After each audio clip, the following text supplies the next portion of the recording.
Tak lupa salawat dan salam semoga tercurahkan kepada Nabi kita Muhammad SAW, keluarganya, para sahabatnya, serta para pengikutnya yang setia kepada jalan Nabi SAW.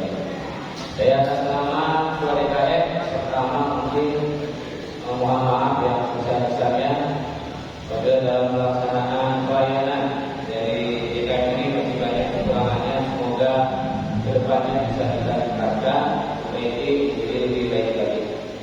Para jamaah yang bermanfaat sekalian, sedikit saya ingin menyampaikan beberapa hal sebagai pengingat bagi diri saya dan pengingat bagi kita semuanya bahwa bulan Ramadan ini tentu alhamdulillah suasananya berbeda ya, dengan di Indonesia dengan di negara-negara lainnya, terutama di Palestina. Alhamdulillah kita bisa melaksanakan ibadah puasa dengan nyaman, tenang, aman, damai. Ada untuk sahurnya, bahkan kita sudah menyiapkan untuk berbuka puasanya dari sekarang. Ini luar biasanya. Tapi di Palestina sebelum bulan Ramadan mereka sudah banyak yang melaksanakan, sudah banyak yang melaksanakan. Tapi luar biasa, di mana para saudara-saudara kita di Palestina tentu sangat perlu kita contoh. Nah, mudah-mudahan di setelah bulan Ramadan ini kita bisa mengambil tujuan atau target yang memang tujuan berpuasa. Tadi surah Al-Baqarah disampaikan ayat 183 ini, hai orang-orang yang beriman, diwajibkan atas kamu berpuasa, sebagaimana diwajibkan atas orang-orang sebelum kamu agar kamu bertakwa. Nah, disinilah tujuan kita, semoga kita semuanya menjadi orang-orang yang bertakwa. Kita belum pernah diuji dengan lapar. Mungkin ada saudara-saudara yang mungkin tidak makan hanya sekali. Ada belum kita diuji oleh penderitaan bagaimana kondisi keamanan kita. Nah, inilah mudah-mudahan ya kita ambil itu bagaimana kita menjadi orang-orang dalam keadaan dalam berpuasa ini bisa mencapai nilai takwa.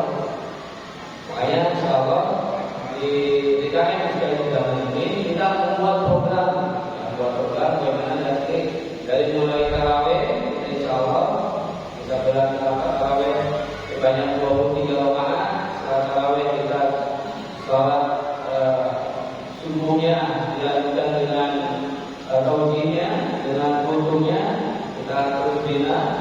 Dan insyaallah ada kegiatan di 10 hari buka puasanya kita semarakkan berbuka puasa bersama di sini, ya, di masjid. Disilakan para bapak ibu yang mau berkontribusi menyumbangkan makanannya pada kesempatan hari ini bulan Ramadan ini yang pahalanya akan berlipat-lipat. Dididik bagaimana kita mau memberi kepada saudara-saudara kita. Dilanjutkan dan insyaallah di 10 hari terakhir kita itikaf bersama, ya. Mohon doa kepada Allah di hari-hari 10 hari terakhir. Karena di 10 hari terakhir ini ada pahala yang bagaikan 1000 bulan, 1000 hari ya, pahala yang berbagi ada begitu. Nah, inilah mudah-mudahan melalui wasilah ini kita di DKM ini bisa membuat bersama-sama mencapai apa yang diinginkan oleh puasa ini, yaitu menjadi orang-orang yang baik. Para bapak ibu yang dirahmati Allah, ada sedikit saya ingin menganalogikan bagaimana puasa ya, kita lihat bagaimana puasa, hakikat puasa yang terjadi di hewan. Kita sebagai ibunya yang kita ambil kita ambil puasa di hewan, yaitu satu yang pertama adalah ular. Bagaimana ular ini ya, dalam untuk melangsungkan kehidupan itu dilakukan dengan cara berpuasa. Itu ular, yaitu dengan mengganti kulitnya. Ya, jadi si ular ini kalau ingin melangsungkan umurnya itu selalu mengganti kulitnya. Nah, mengganti kulitnya itu tidak ujung-ujung, tidak bisa ganti kulit, tapi ada proses. Itu prosesnya apa? Prosesnya berpuasa. Jadi ini yang dilakukan oleh ular. Bagaimana sang ular ini bisa menambahkan kulit lamanya dan mengganti kulit dengan yang baru. Tetapi ya kalau kita lihat bagaimana hasilnya, ular ini tetap ya, tidak berubah. Ular ini tetap ada menjadi ular. Ya, namanya tetap ada ular, tidak berubah. Wajahnya sama aja. Setelah berpuasa menambahkan kulitnya, dia tetap wajahnya menjadi ular, tidak berubah apapun.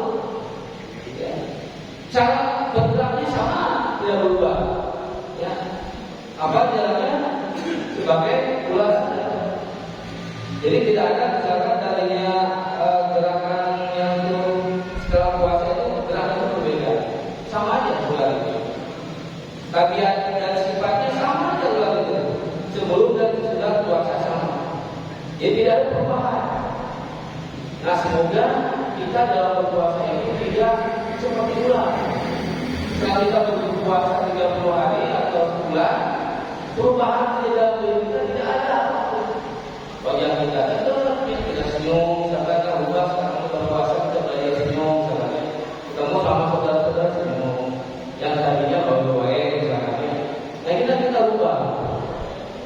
Nah, mudah-mudahan kita akan lihat bagaimana jenis hewan yang lain. Seperti misalkan ular. Coba kita lihat ular. Bagaimana ular itu kalau ingin merubah, dia akan melakukan puasa dulu. Ya.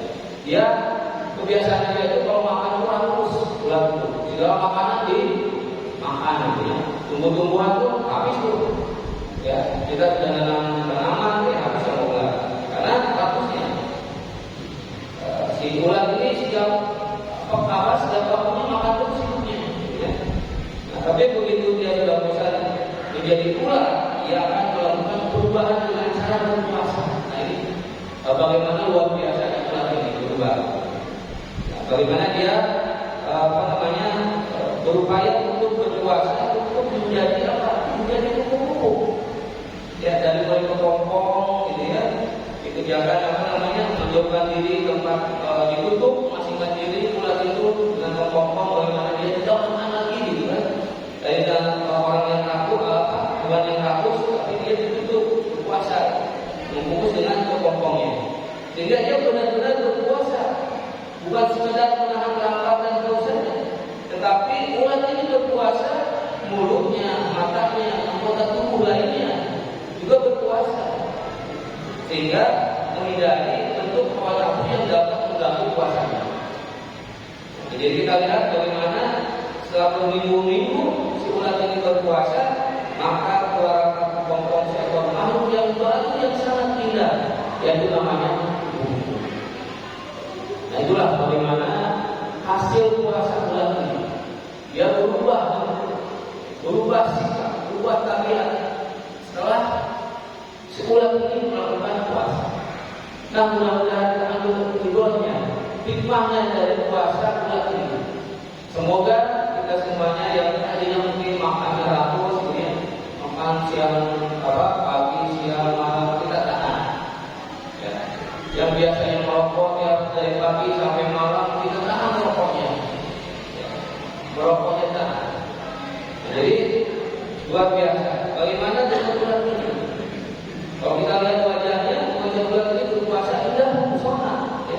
Dibandingkan dengan ular, kita lihat kupu-kupu wajahnya akan berbeda. Nah semoga kita pun sama seperti itu. Setelah kita puasa, wajahnya jadi sumringah, selalu semangat, senang, gitu kan? Kita hadirkan wajah-wajah yang enak dipandang oleh saudara-saudara. Itu baru baik. Dan namanya pun kita dan ular jadi kupu-kupu. Jadi kita pun mudah-mudahan tersebar nama-nama kita, ya, misalkan di masyarakat ini jadi harum, jadi baik, bukan yang dari nasroh Maliwurke, biasa nasroh bikin ular, misalkan kita rubah menjadi orang-orang yang justru dibanggakan, didamkan oleh tetangga-tetangga kita. Jadi inilah makanan pun yang biasanya kita